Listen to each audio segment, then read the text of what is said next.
My name is Gregory Blatt. I'm co-founder of a company called H55 based in Switzerland. So H55 is a company, as many of you know, we're the spin-off of Solar Impulse. The three co-founders were part of the Solar Impulse project, the first airplane, electric airplane to fly around the world with solar panels, but really without a drop of fuel. We completed a 50,000 kilometer journey in 2017. What was important about that is it showed that the technology wasn't about tomorrow. It was about today. You can't cheat in an airplane. Either it flies or it falls out of the sky. And we showed that the technology works. And that was the impetus. That was the idea behind creating H55. What did we learn around Solar Impulse? Well, we built a very efficient airplane, but we built an extremely efficient propulsion system. What I mean by propulsion system, I mean the engine, the drivetrain with the motor, with the batteries on the other side, the energy storage side, and to make that all work, what we call energy and power management systems. And that's where H55 really focuses on that technology. And we're looking at one of our first applications behind me, the B-23 Energique.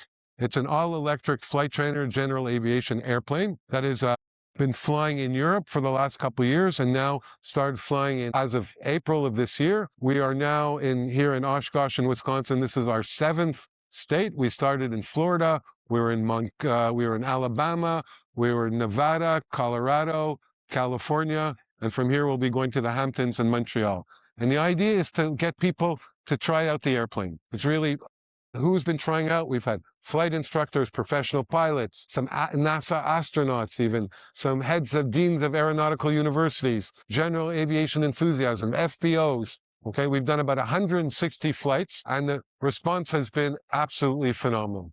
What everybody likes about it is, and I guess there's three ways you can summarize it. Of course, there's the obvious benefits, the societal benefits. It's quiet. It doesn't make any noise. Okay. It's clean. It doesn't pollute. On the performance benefits, you know, when a student starts to learn, it's a very stressful experience. They have to learn how to turn on the motor. There's vibrations. There's noise. They have to worry about oil at altitudes. They can't read the gas tank properly because the needle is moving all the time. So from that point of view, the student, it's a much more comfortable experience.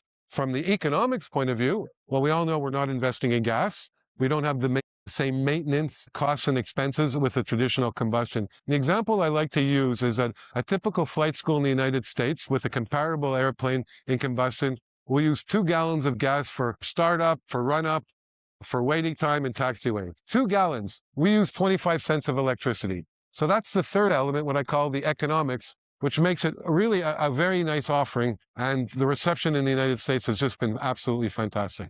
People are quite surprised, I have to say. First of all, what really surprises them, and everybody says it's the first thing when I ask them, the noise. You can take off your headphones and talk to your fellow passenger or pilot without that. Then they say, well, it flies even better than a normal aircraft. It flies like I'm driving my Tesla. You know, because you've got that torque and that speed. They love it. So I think they come in a little bit skeptical, or they're not, I wouldn't say skeptical, but they're not quite sure what to expect. Okay. And then, you know, oh, it flies even better than a normal aircraft. Oh, it doesn't make any noise. Oh, you mean that flight cost me $3.50 in electricity, you know? So everybody has this incredible smile. So, and that's what's amazing about coming to the United States, because you're in a country that embraces new and disruptive technologies. And when you're on that side of the fence, you know, you're everybody's favorites. The reception, as I said, at Oshkosh or different airports has just been phenomenal. What we're doing is we're creating the baseline for the VTOLs. We're taking the technology that they're using, we're certifying it on a fixed wing,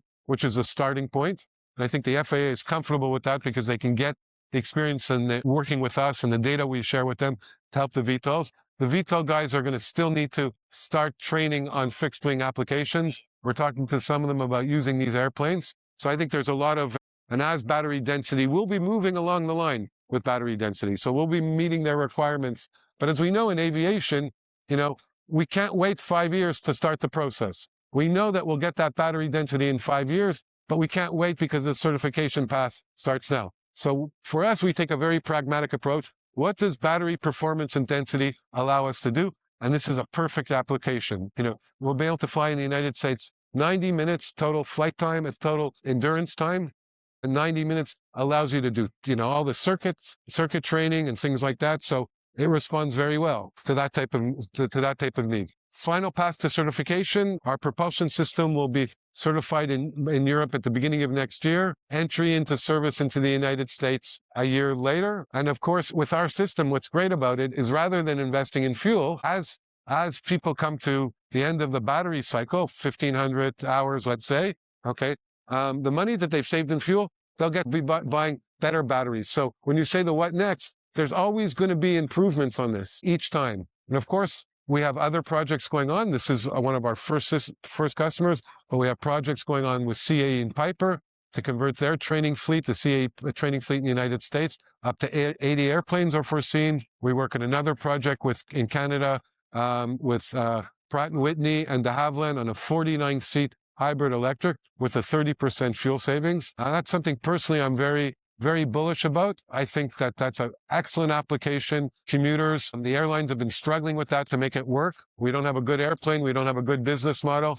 And this is something that I'm talking to people that's responding well to market demands.